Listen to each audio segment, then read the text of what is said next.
Pour cette troisième recette de ma série spéciale Eid, j'ai décidé de vous partager une préparation sans cuisson que vous pourrez réaliser en 20 minutes chrono.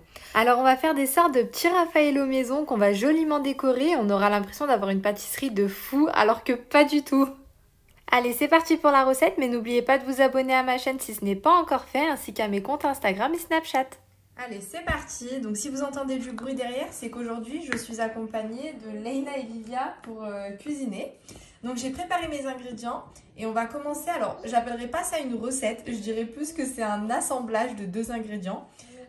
Mais c'est vraiment super facile, super rapide et c'est vraiment super bon. Vraiment, avec tous les gâteaux que je fais, dites-vous que c'est l'une des préparations que mon mari préfère. Donc il est vraiment pas compliqué pour le coup. Donc on va avoir besoin de noix de coco. Moi là j'ai mis 200 g de noix de coco. Et je vais ajouter du lait concentré sucré. Donc là, je vais l'ajouter directement comme ça. Et je vous dirai, de toute façon, je vous mettrai en barre d'informations la quantité exacte que j'ai mis de lait concentré sucré pour 200 g de noix de coco râpée.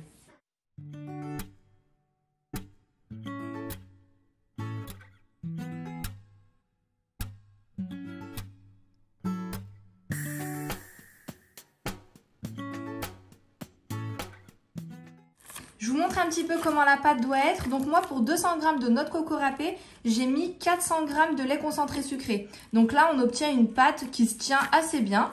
Après, en fait, donc vous avez le choix. Soit vous formez des petites boules, vous essayez de les peser pour qu'elles aient toutes le même poids et à peu près toutes la même forme. Soit vous formez des petites boules et à l'intérieur, au centre, vous mettrez des petites boules de Malteser. Ça peut être super mignon et super bon surtout. Et après, en fait, vous n'aurez plus qu'à les passer dans un petit peu de noix de coco râpée et vous les mettez dans une petite caissette et ça fera super joli. Soit, comme moi, si vous avez un moule, par exemple, un moule en silicone d'une forme que vous aimez bien, moi, du coup, je vais les mettre comme ceci. Ensuite, je les mettrai au frais pour qu'ils prennent.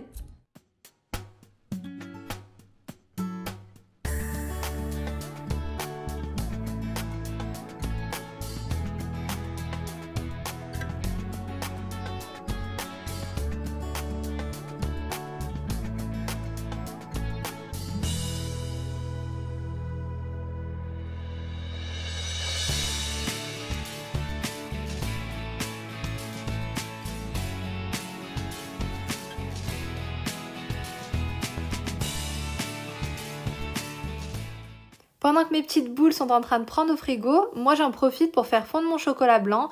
Moi je le fais fondre au micro-ondes par tranche de 20 secondes pour pas qu'il ne brûle. Et en à peine 1 minute, il est bien lisse et bien brillant.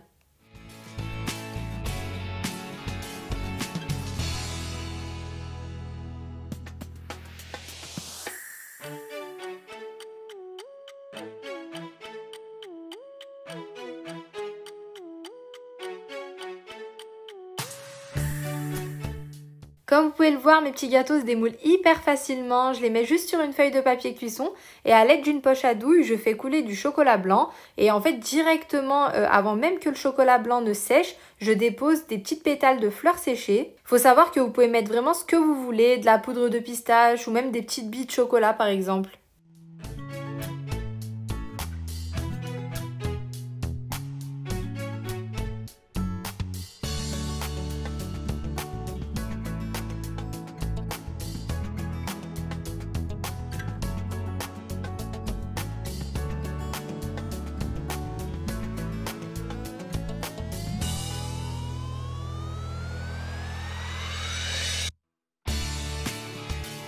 Vous réservez 1 heure au frais et voilà le résultat. J'espère vraiment que cette petite réalisation vous aura plu. N'hésitez pas à me laisser un petit commentaire et à partager la vidéo si c'est le cas. Je vous fais plein de gros bisous et je vous dis à demain pour une nouvelle recette.